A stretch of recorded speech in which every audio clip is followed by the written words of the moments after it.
दोस्तों नमस्कार, मैं आपका भूपेंद्र नारायण सिंह। माननीय मोदी जी के शासन के मोदी मॉडल की एक हाहाकारी उपलब्धि के साथ आईएनसी टीवी पर आप सभी का स्वागत करता हूं। मोदी मॉडल के इस हाहाकारी उपलब्धि का खुलासा इलेक्टोरल बॉन्ड की जानकारी सार्वजनिक होने के बाद सामने आई है।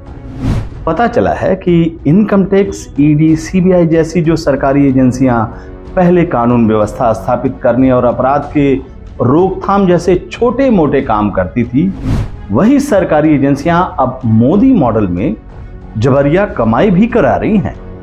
कंपनियों को प्रेरित कर रही हैं कि वो ज्यादा से ज्यादा चुनावी दान देकर मोदी जी के लोकतंत्र के मॉडल को और मजबूत बनाएं। सरकारी जांच एजेंसियों के जरिए होने वाली कमाई और लोकतंत्र की मजबूती में उनकी भूमिका को किस रूप में लिया जाए, यह तय करने के लिए आप नीचे इन आंकड़ों पर जरा गौर कीजिए।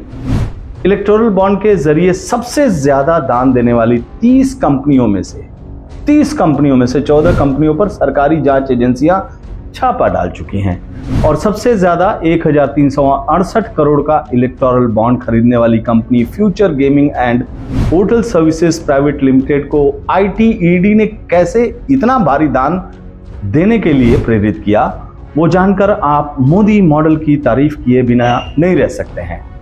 लॉटरी किंग सेंटियागो मार्टिन की इस कंपनी पर ईडी ने मनी लॉन्ड्रिंग के केस में छापेमारी की और 409 करोड़ की संपत्ति जब्त की। उसके बाद मार्टिन के दामाद आधव अर्जुन पर भी सरकारी जांच एजेंसियां मेहरबान हुई।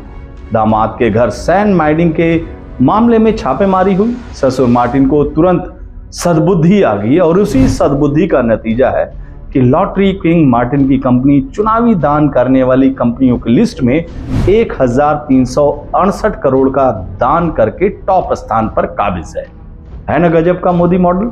मेघा इंजीनियरिंग एंड इंफ्रास्ट्रक्चर का मामला भी कुछ ऐसा ही है। साल 2019 में इस कंपनी पर इनकम टैक्स मेहरबान हुई, जिसके बाद कंपनी के मालिकों की बुद्धि खुली और उन्होंने एक के बाद एक कुल 966 करोड़ रुपए के चुनावी बॉन्ड खरीदकर मोदी मॉडल को दान कर दिया। हल्दिया इंजीनियरिंग वालों को लाइन पर लाने के लिए सीबीआई वालों ने मेहनत की थी। साल 2020 में सीबीआई ने कंपनी के कागजातों की बढ़िया से जांच पड़ताल की। नतीजा देखिए, हल्दिया इंजीनियरिंग के नाम 377 करोड़ का चुनावी दान दर्ज है। वेदांत को 400 करोड़ का चुनावी दान देने की जिम्मा जो है वो ईडी ने उठाया था। ईडी ने वेदांता ग्रुप के तलवंडी साबो पावर लिमिटेड पर मनी लॉन्ड्रिंग के मामले में छापेमारी की थी।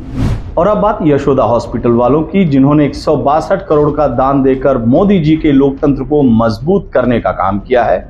इस ग्रुप को इनकम टैक्स ने अपनी छापेमारी के जरिए चुनावी दान देने के लिए शायद प्रेरित किया होगा। डीएलएफ डेवलपर्स को लाइन पर लाने के लिए सीबीआई और ईडी दोनों जुटी थी। सीबीआई ने 2019 और ईडी ने 2023 में कंपनी के खिलाफ कार्रवाई की थी, लेकिन कंपनी ने केवल 162 करोड़ का ही चुनावी दान दिया है।